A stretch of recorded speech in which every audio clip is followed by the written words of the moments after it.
Start run आणि reverse कशी करायची तर आपण डीसी शंट मोटारच्या जागी डीसी कंपाऊंड मोटार घेतलेली तर त्याच्यामुळे डीसी कंपाऊंड मोटार घेतली असल्यामुळे याच्यामध्ये series field winding, shunt field winding आणि आर्मेचर वाइंडिंग अशा 3 वाइंडिंग येतात.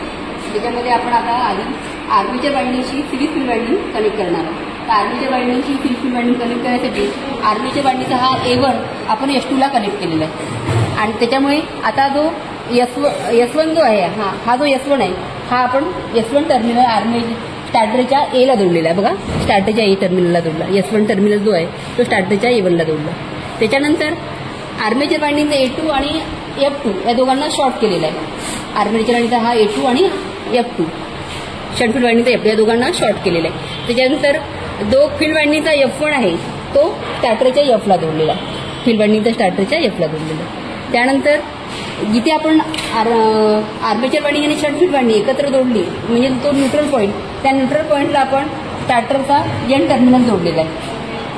स्टार्टरचा जो N टर्मिनल आहे तो जो न्यूट्रल पॉईंटला जोडलेला आहे. हा जो स्टार्टरचा N आहे तोच टर्मिनल आपण जिथे series field shunt field winding आणि आर्मेचर वाइंडिंग एकत्र जोडली त्या पॉईंटला तिथे जोडलेला आहे अशा पद्धतीने. त्याच्यानंतर सप्लायचा जो पॉझिटिव्ह आणि निगेटिव्ह टर्मिनल आहे जो पॉझिटिव्ह टर्मिनल आहे तो आपण स्टार्टरच्या L ला जोडलेला आहे. तो पॉझिटिव्ह टर्मिनल तो स्टार्टरच्या L ला जोडलेला आहे. L पॉईंटला जोडलेला आहे. आणि सप्लायचा जो निगेटिव्ह टर्मिनल आहे तो जिथे आपण शंट फील्ड वाइंडिंगचा F2 आणि आर्मेचर वाइंडिंगचा A2 दोघांना जिथे शॉर्ट केलं त्याच पॉईंटला त्याला जोडलेलं आहे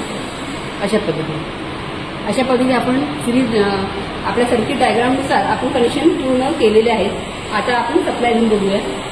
ती कंपाऊंड मोटार आहे आणि ती 230 व्होल्टला काम करते. ती 230 व्होल्ट तिथं वर्किंग व्होल्टेज आहे. 230 व्होल्टला काम करते आणि कंपाऊंड टाईपची ती मोटार आहे. नेमप्लेट आपण वाचून घेतली आहे त्याची व्यवस्थित पद्धतीने.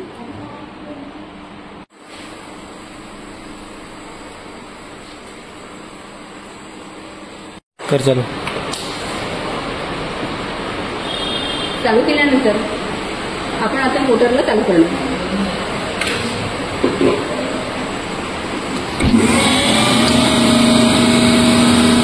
अशा पद्धतीने आपण मोटार चालू केली आणि मोटार आता क्लॉकवाईज दिशेने फिरायला लागलेली आहे.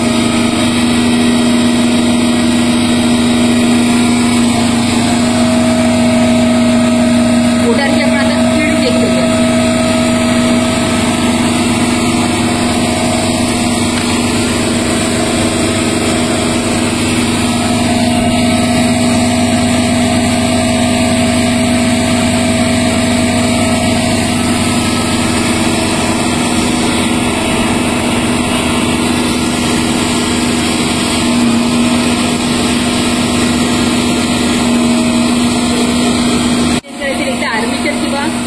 फील्ड वाइंडिंग या दोघांपैकी एक वाइंडिंगच्या कडेने आपल्याला चेंज करायची.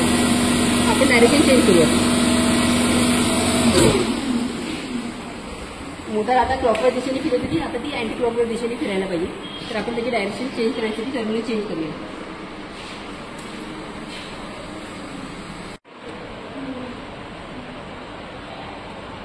A2 जो आहे ना A2 A ला जातो.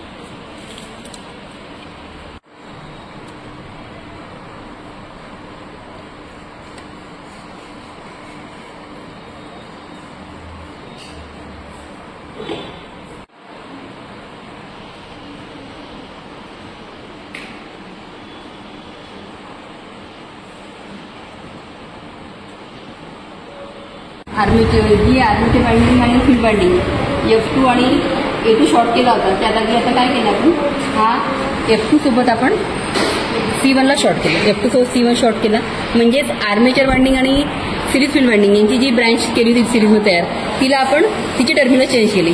तिची टर्मिनल चेंज करून आपण मोटारची डायरेक्शन चेंज करतोय. त्याच्यासाठी आपण काय केलं F2 ला C2 जोडला आणि हा जो A2 होता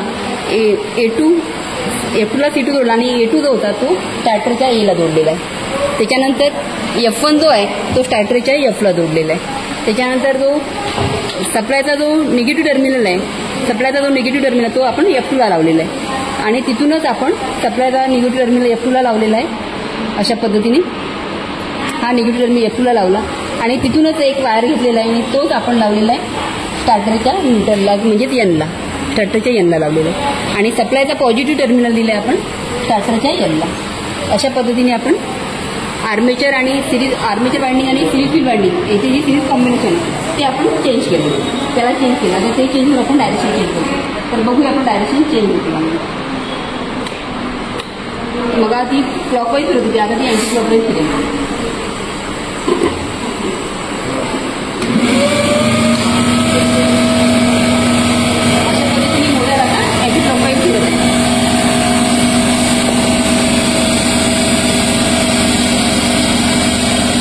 अशा पद्धतीने आपण प्रॅक्टिकल कम्प्लीट केलेलं आहे.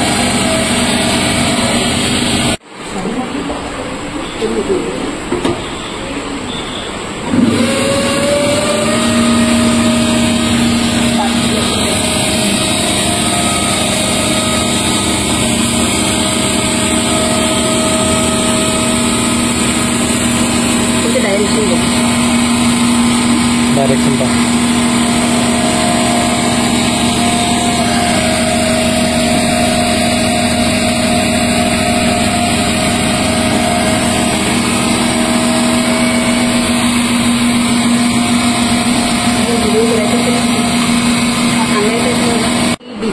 कंपाऊंड मशीनची डायरेक्शन कशी चेंज करायची आता बघतो आपण की डीसी शंट मोटरची डायरेक्शन कशी चेंज करायची. तर ही डीसी शंट मोटर आहे आणि डीसी शंट मोटरची आपण आणि डीसी शंट मोटरला स्टार्ट करण्यासाठी 4 स्टार्टर घेतलेलं आहे. तर डीसी शंट मोटरचं पहिले कनेक्शन कसं केलं बघा की A2 आणि F2 हे 2 टर्मिनल म्हणजे आर्मेचर वायंडिंगचं A2 आणि फील्ड वायंडिंगचं F2 हे 2 टर्मिनल आपण त्याला शॉर्ट केलेला आहे. दोघांना शॉर्ट केलं. त्याच्यानंतर आर्मेचरचा उरलेला जो A1 आहे तो स्टार्टरच्या एला जोडलेला. आर्मेचरचा A1 जो आहे तो स्टार्टरच्या एला जोडलेला येलो टर्मिनल. त्याच्यानंतर फील्ड वायंडिंगचा जो F1 आहे तो स्टार्टरच्या Fला जोडलेला आहे.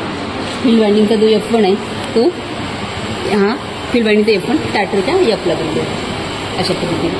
त्याच्यानंतर सप्लायचा जो न्यूट्रल आहे येल्लो वायर हा आपण स्टार्टरच्या एनला जोडला आणि तिथूनच एक वायर काढलेला आहे ब्लॅक कलरचा तो आपण जिथे आर्मेचर वायंडिंग आणि फील्ड वायंडिंग यांना जिथे शॉर्ट केलेला आहे त्या टर्मिनलला आपण इथे जोडलेला आहे अशा पद्धतीने.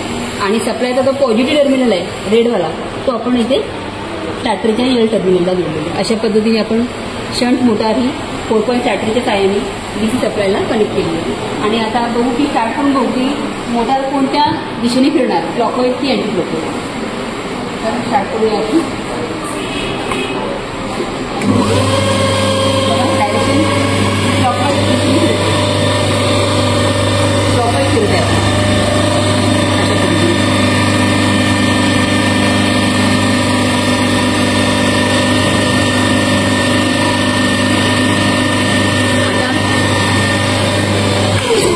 आपल्याला तिची डायरेक्शन चेंज करायची आहे तर एकतर आर्मेचर वायंडिंग किंवा फील्ड वायंडिंग या 2 वायंडिंगपैकी एका वायंडिंगचे आपण आता टर्मिनल चेंज करणार.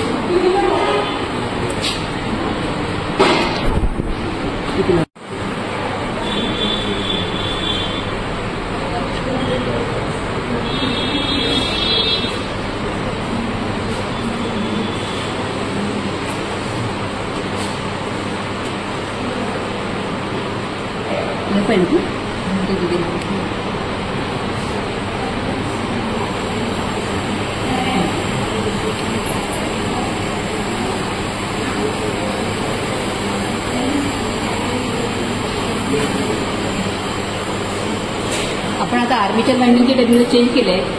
A2ला मला F2 जोडला होता तर आता A2ला आपण F1 जोडलेला आहे. A2ला आपण F1 जोडलेला आहे आणि जो F2 टर्मिनल आहे तो स्टार्टरच्या Fला जोडलेला आहे. त्याच्यानंतर सप्लायचा जो निगेटिव्ह टर्मिनल होता स्टार्टरच्या Fला जोडलेला आहे. F2 जो आहे तो आता स्टार्टरच्या Fला जोडलेला आहे. आणि सप्लायचा जो निगेटिव्ह टर्मिनल आहे तिथूनच तो टर्मिनल आपण Nला जोडला आणि तिथून एक वायर काढलेला आहे तोच आपण जो आता A2 आणि F1 जो शॉर्ट केला आहे A2 आणि F1 शॉर्ट केला आहे त्या टर्मिनलला आपण जोडला आहे. A2 आणि F1 जो शॉर्ट केला आहे त्या टर्मिनलला आपण इथे जोडलं A2ला. अशा पद्धतीने आपण आता आर्मेचर वायंडिंगचे टर्मिनल चेंज केले. आपण बघू की आता डायरेक्शन चेंज होते का. मग ती क्लॉकवाईज फिरत होती आता ती अँटी क्लॉकवाईज फिरते ती चेंज होते. चालू करूया.